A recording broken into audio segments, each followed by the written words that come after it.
Hey, what is going on, guys? So today we're going to be taking a look at a new figurized standard Ultraman kit here. This is the 1/12 scale Ultraman suit Tiga. I think that's how it's pronounced, right? Tiga? I could be wrong about that. I've still not seen the series or anything at all. I've no experience with that, but I love these kits. They're really cool kits. Despite not really having much in the way of articulation, just because of the LED gimmick in them, they're still really cool looking kits, and really awesome box art on these too. The boxes are amazing, and the instructions, which we'll see once we get the box open, also have really cool box arts.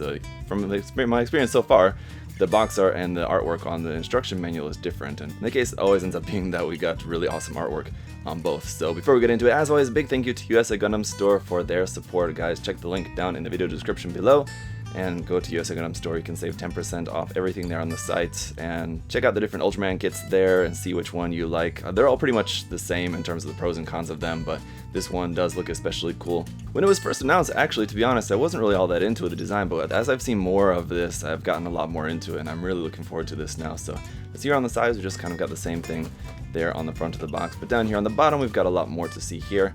So I love the addition of the purple color added to this suit here. It also has some yellow parts added around here, the color, I think, and then it also has this really cool weapon, which we'll see here in a moment, but here's just the front and back view there. A look at some of the articulation for this, so it looks like maybe they did try to improve some of the articulation in the shoulders and the waist a little bit here for this, but like I said, with the other ones, just because they have the LED unit in the stomach there, like this in the torso, that usually hinders a lot of the articulation in the torso there, so we'll see how much it's improved for this one. That said, they did recently announce that they're re-releasing new versions, I think, of the B-type and the version 7.5, I think, in versions without the LED gimmick, and you can get them with more articulation in them, so it's kind of a trade-off there, but that's cool they're re-releasing those like that, so I have to maybe think about checking those out. Anyway, over here, look at some of the effect parts. So it's got some really cool effect parts in here. Once again, kind of a standard Ultraman effect, and this sort of like beam saber effect as well, which is pretty cool. And then this really cool weapon, which I think is really unfortunate that it's not really pictured in use anywhere on the box. On the front of the box and the other pictures on the side of the box. On here, you got no pictures of this cool weapon in use. And that was actually one of the things that really sold me on the design, was how cool that looks on the arm. It's like a shield weapon sort of thing. It plugs onto oh, I guess there it is. It's just kind of really hard to see. I forgot that it just wasn't really all that big, but anyway, there, so that's there. And then the LED gimmick for this one will give you two different colors for the chest, either blue or red, and then it'll also light up the eyes in yellow there as well, so pretty awesome. Around here on the other side, you just got a little bit of information there about the Ultraman suit Tiga, another just cool kind of standing pose there. And then a look at some of the parts here, so they're going to be in high glossy red, and it looks like plated silver again, like with the other kits as well. And so the list price for this was around 5,000 yen, so pretty standard for these in the line. They're pretty expensive. I think that's just due a lot to just the silver plating on them, just like they're just got high gloss and silver plating on the parts, and then also just the LED gimmick. You're paying a lot, really, just for this one little small LED unit, unfortunately, but that's just how Bandai does it. And it looks like, as per usual, we've got a pretty sizable sticker sheet on this one. Once again, not really great to see that, but that is par for the course for these. The other kits in the line have been pretty similar in the amount of stickers, unfortunately. And so yeah, it looks like in this case we don't have different box art for the manual, so that's a little bit disappointing. It's just going to be the same as what's on the front of the box, so I'm kind of disappointed by that. That was not really a big thing, but it was something that was nice about the other kits, how they had different box art artwork here on the manual, which was really cool, but in this case it's just the same thing. At least it's a full version of that, so you can see more down below anyway, but so there's not really too much else to see there, I suppose. Over here, once again, just some information in Japanese and in English about the Ultraman suit Tiga. Over here about the Zephyrian Spear, which I guess is that weapon there, so once again there in Japanese and English as well. And then just a marking guide here, so it's got some markings for it, again like with the other suits. I didn't bother putting in these markings on because they're just stickers and they're super tiny, and just stickers already aren't really going to look that good, especially on like plated parts and high gloss parts, and especially when they're so tiny, you're just going to see just as much of the sticker as you are the actual marking. So anyway, there's the color guide down there at the bottom as well, also in Japanese and English. And let's just crack open the manual here, see what we've got inside. I'm expecting not really too much of anything special, but we'll just take a look at this. So we've got our parts list up there at the top, and you can see it's pretty minimal, not really having a ton of parts in there, so these are relatively simple in their design. And then it's just all through the construction here as this all folds out like that. So you just go through all the construction of that, pretty standard. But what I do want to point out over here is they also include a section about the LED unit, and so you can see how you press that. You press it once and light will turn blue and stay on for 3 minutes. Press it one more time and it will stay red for 3 minutes, and then press it one more time and it just stays blue until you turn it off. Press one more time and it'll switch to red, and then press one more time and it'll go completely off. So you can choose whether you want to have it on just temporarily or permanently, so that's pretty cool. But alright, so anyway, let's just get to the runners then. Alright, so here's a look at those marking stickers. It's actually a pretty small sheet, really only a few on there, 10 to be precise, but as you can see they're pretty small little tiny markings there. But on the flip side, as I said, the foil sticker sheet is pretty large, so you've got quite a lot on here. That's disappointing, but also not surprising, because like I said, the other kits in the line have been pretty much the same thing.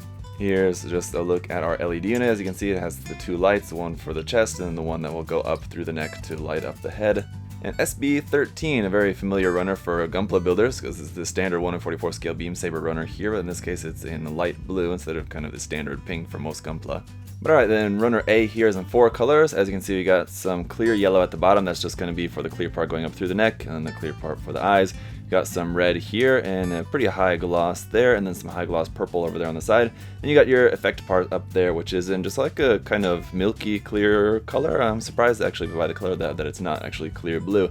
But if we test it under some black light here, you can see it lights up really bright under black light there. So if you have some sort of black light display or something, that'd be looking really cool. Runner B here is going to be a bunch of our silver plated parts. As you can see, it all looks pretty nice and bright, shiny. And runner C1 as well, some more silver plated parts. Runner D1, we've got a few more parts here in the high gloss red. Runner D2, a few more parts in the high gloss purple. And the last is runner E in this really dark gunmetal color here for some of the joints and hand parts, things like that. And we do also have this same base runner, which we've had included with other kits as well, which will give you a nice base for the kit and some cool effects that you can make with this. Alright, so that's everything in the box. Let me go ahead and get this built up and then we'll see how it looks. Alright, when it all comes together, here's how it's going to look, and it was a pretty interesting build. Ultimately, you know, very similar to the past kits in the line, but there were some differences, especially most notably there around in the torso section, around the LED unit. Seems like they definitely tried to make the torso a little bit more articulated, despite still having the LED unit in there. So we'll take a closer look at that here in a moment, but just want to give you guys a look around the kit. Still, you know, it's not really fun applying all the stickers onto there.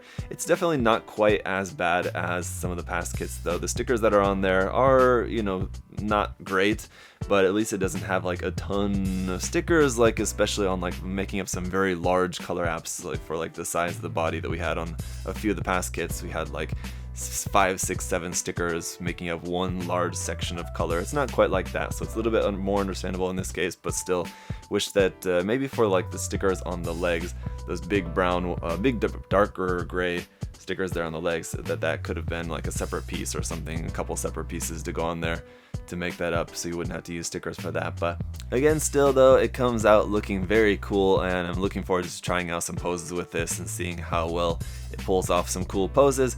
But for the time being, let's just take a closer look at some of the stickers and some of the articulation that we've got of this, and then we'll check out its accessories and try out some poses. So first up, you got a sticker here on the front of the head, which is optional there. That's actually the clear part for the eyes, also comes out for a little clear part there right in the center of the head.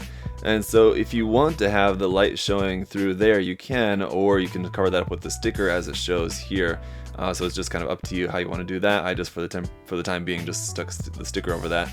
Then we have these yellow stripes here for the front of the chest. That's fine. Those stickers are there on the back as well work fine. Going down here to the forearms, you have this red sticker there for that little bit. Really wish that was just a separate part. Wouldn't really been too difficult, I think. And then down here on the legs, now this big silver sticker which wraps all the way around the whole back of the leg, that one also I can kind of understand, but just wish that maybe at least some of these dark gray stickers around here, you have 1, 2, 3 on each leg, that maybe at least a couple of those could have been eliminated by just a dark gray piece in there. But so otherwise, that's really pretty much it for the stickers, so it's not really as bad as some of the past kits in the line. Now, as far as the articulation goes, here on the neck you have a double joint, so you have a joint there at like the base, where like the base of the neck, and then also a joint here at the top, so the head will move up and down a little bit like that. and then you have just some forward and back movement, side to side movement there at the base of the neck as well. And I like the detail, especially around here on the back of the head, how you have like these vents going out the back. No, typically we're used to seeing like with Gunpla and Gundam designs, these vents facing out the front of the face, so it's just kind of interesting to see these facing out the back for a change. And then just the nice red piece there on the back of the head is nice, so you don't have any seam line or anything there on the head. That's cool. The other stickers I forgot about here on the top of the shoulders. So you have this silver sticker which goes over the top of this part here, and you actually see how the sticker is like a little bit sunk down into there, because the sticker is actually covering up a cutout detail there. The detail, let's go ahead and peel this off for you guys to see. So this is just where the connector piece, the connection onto the shoulder armor here, it needs that hole there just the way the Bandai designed it, but then they didn't want to have that part of the design, so they just cover that up with a sticker. It's relatively convincing from a distance, and now mine's a little bit messed up, but that's okay. I'll end up just taking that off before painting the kit anyway. But anyway, so that part will move up and down on its own. The whole shoulder will swing to the front to about there, so you have some forward and back movement there in the shoulder. It's basically just kind of on a ball joint there, but the interior piece in there doesn't really allow too much extra movement there for that. You have some rotation here at the top of the arm, and you can bring the arm out and up to more than 90 degrees there, so not a bad upward angle there for that. The elbow joint will give you slightly more than 90 degrees. That's going to be about it, and then the wrist is just on a ball joint there. We have our closed fists, and we do have some other hand options, which we'll go over here in a moment. Now, like I said, the torso is where this gets a little bit interesting, because it's basically like these two silver parts here, the front and the back half. They don't connect, but they line up here in the center, but as you move the torso around, they're kind of meant to like slide and collapse in on each other or something, or sort of. So when you move this backwards, you can see it creates this gap in there, but there's like a track. These parts can slide in there for this backwards movement there. So this whole kind of between the red part and the silver part and this other red part, those parts kind of like accordion in and out a little bit like that. And so it's a kind of interesting way that Bandai's designed those parts. It doesn't necessarily have a stomach crunch, but what it does here is bend there between like the top and bottom halves of the torso. At the front, you have a point of articulation kind of here just underneath that clear part there in the center, for this to sort of bend forward there like that. So again, it's a little bit strange the way that they've done it, but it sort of works out, I guess, to give you a little bit of movement there forward like that. Side to side, it's kind of got a little bit of bend there, but nothing really actually too much to speak of. You have these purple bits here above the leg, which are just there kind of just on ball joints, and they kind of move a little bit and ultimately just kind of get in the way. Actually, I find a little bit when you're trying to move the legs around, they're just kind of like, I'm trying to figure out how these are supposed to be positioned there while trying not to have the legs kind of crashing with those too badly. And here on the butt plate, if you remove this part, you can see where this will plug onto an action base, but I find this part very difficult to remove, so just be careful with this. There you go. Once that's off, you'll see here is the other sticker that I forgot about. This is a dark gray part, but you have this big red sticker to cover that up, so I guess it's just meant to look like this. Just if you're gonna plug the action base onto that, it's still meant to have a red part there for the bum. So I don't know why they didn't just make just a hole in this part here, but I guess just if you don't want to display this on an action base, then you have this piece here that you can use. So I guess it would have been like ultimately the best option, I think, would just be two separate red pieces, and you can just switch them out if you want to have it on an action base or not. But then as for the hip joints, so these are very interesting indeed. So they'll move kind of up and down like that, and then you have some rotation here at this point, and then some rotation there with that point. So they're a very interesting design here, which will ultimately let you bring the leg up to all the way up to there, which is pretty nice. And then swinging that out to the side, it actually can move a little bit like that. Again, it's going to be a little bit odd looking, a little bit strange there, the connection for that, but you are able to get the leg all the way out to the side like that. That is going to be about the full extent of the legs there for their outward angle like that, which is not too bad, and it's pretty interesting how the mechanics go for this whole hip section. But closing that back up here at the knee, you have a nice double joint there for a really full bend and a separate piece there for the knee armor, so that's all pretty nice. Going down here to the ankles, the feet are also changed in their design here. So for side to side movement here at the ankle, you have some pretty actually nice side to side movement. Forward and back movement is not too bad either, but what we have different here is that the ankle, not the back of the foot, and the front of the foot are separate pieces, so it's not like the front of the foot is like a movable toe, but what you have is a movable heel in this case, which is kind of interesting. So that moves up and down like that. So basically you can create this to like stand up like pointy toes like that, something like that sort of. So it's a pretty interesting way that the foot goes together, and then up underneath the foot you have some nice detail there as well. Now real quick, just to go through the accessories here, we do also have a set of open hands, but you only have one set of armor for the back of the hands, so you will have to switch those if you plan on switching out the hands. And once again, just our connection piece for connecting this onto an action base that will just plug onto there, just your standard 3mm peg, and then this plugs into the back of his butt. But this does also serve as a part separator here, this part here, and this is your piece to push the button on the LED unit, so it's kind of a multi-tool also slash like connector piece for an action base. Kind of interesting how they put all that into one. For this effect part, what you need to do is just go to the back of the arm here and pop this part off and replace that with this one here, which has the hard point in that for connecting this onto there. And simply enough, just plugs it into the back of the arm there like that, and there you go. Works pretty simply, and as you can see, holds up the weight just fine, well enough for that. And then for the ZakuAurelius spear, it looks pretty cool there on the top. On the underside though, it's not really nothing too much to look at, but this one as well will just plug into the arm just using that same piece. Now that connection piece can be plugged onto either the right or the left side. It's the same piece, so it would fit on either side, just FYI, and you only have one of them, I should also mention. So that will just fit onto the arm there like that. Looks very cool. Then of course we have our beam saber effect parts. You only need one of these, so you'll have an extra blue one, and that just fits into there for a pretty cool weapon there like that as well. So once again, we'll try out some action poses here in a moment, but that's looking very cool. But first, I just want to talk about how you turn on the LED for this, because it's a little bit different from before. So this part here on the back, instead of just popping off, it actually slides up and down. You have to slot that up, and it comes off very easily. So I like that that's a little bit better. It's easier to take off, I feel like, because it's just like slotted down under there. Now before, with the other kits, you just have to take off that part and then you can press the button, but the button is down there, so you actually have to take it apart a little bit more.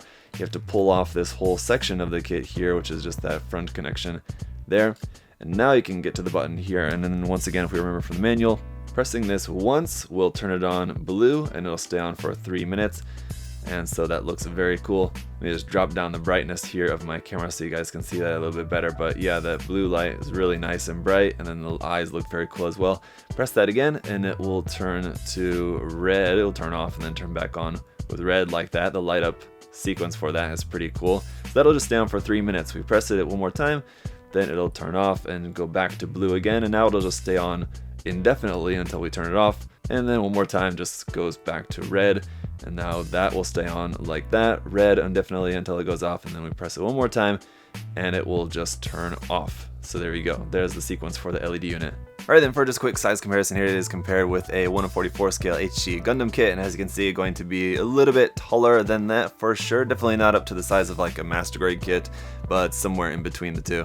So I can definitely get the feeling that the opposability of this is definitely better than the kits have been in the past. It's still a little bit janky though, so I feel like they're still kind of figuring it out. But then we do also have the kits coming up that are the re-releases of the previous kits that are without the LED unit, and those should have some definite improvements to the articulation. But anyway, for this kit though, I feel like it's not too bad. You can pull off some cool poses with this. You can do the iconic pose there with the beam effect part, and it looks pretty cool. Now that can be applied to either arm. Earlier I mentioned about how that connection part can be either attached onto the left or the right. That beam effect can be used on either the left or the right side. As for the ZakuAurelius spear weapon, that can only be attached onto the right arm. The connection piece for that is made in a way that it only will attach onto the right arm. You could swivel it around, you could turn it around, but it won't fit onto the arm quite right. It'll look a bit weird, I think. So with only a little bit of modification, you could get it onto the left arm without too big of an issue, but it's really only meant to be there on the right arm anyway. And then just as we're checking out a few poses here, you may also be wondering why I'm not using the included base that was included with this, that clear base that you have. And basically the main reason is just that that base is just a little bit annoying, because whenever you want to change the angle of it, you have to pull the pieces apart, and it's just, if you're changing the poses like back to back in quick succession like I'm doing here, just changing the poses every couple minutes just as I'm recording the review. It's kind of hard pulling those pieces apart just to change the angle of the base. If I need to adjust the angle just a little bit, it's much easier to do just with a simple base like this. So while the base that's included is nice enough and it works pretty well, especially if you plan on just posing the kit and just setting it up on your shelf and not really touching it for a while. But if you need to change the pose, you know, a few times in a row, you might find it just a little bit annoying using that included base. So overall, I think this is a really cool addition to the line. The LED unit, once again, is a really cool part of the kit. It certainly adds a lot to the price, unfortunately, but overall the kit is really nicely detailed. The articulation is slightly better than past versions. And yeah, the LED, very cool. Although the only thing that I feel like with the LED is that it's cool when you're using it, but I feel like if you have this kit up on your shelf, you're not really gonna be, you know, taking the time to turn on the LED every so often, you know, just maybe when you want to show it to someone or something. But most of the time you're probably not gonna have the LED on, or even if you leave it on, I don't know how long the battery is gonna last. Maybe it depends on the battery brand or whatever, but I can't imagine it would last more than a couple days. So the LED unit is cool when you want to show it to someone, or like you're doing some photography with the kit, you know, you can have the LED on and it works pretty well. But for most people, most of the time, I figure you're probably not going to have the LED on, so it's only going to be the kind of thing that you're just going to use, you know, for a while. It's going to be a cool effect, but it's not really going to have a long-term impact just in having this kit up on your shelf. So that's my thoughts on the kit. Let me know what you guys think down below. If you're interested in more kits in the line in the future or not, or are you kind of bored with these kits at this point? I'm curious to hear what you guys think about them. As always, again, guys, thank you to USA Gundam Store for their support as well. You can check out this kit and others like it. Again, they're at USA Gundam Store. The link is down below. And as always, thank you so much for watching, guys. I'll see you next time. Bye-bye.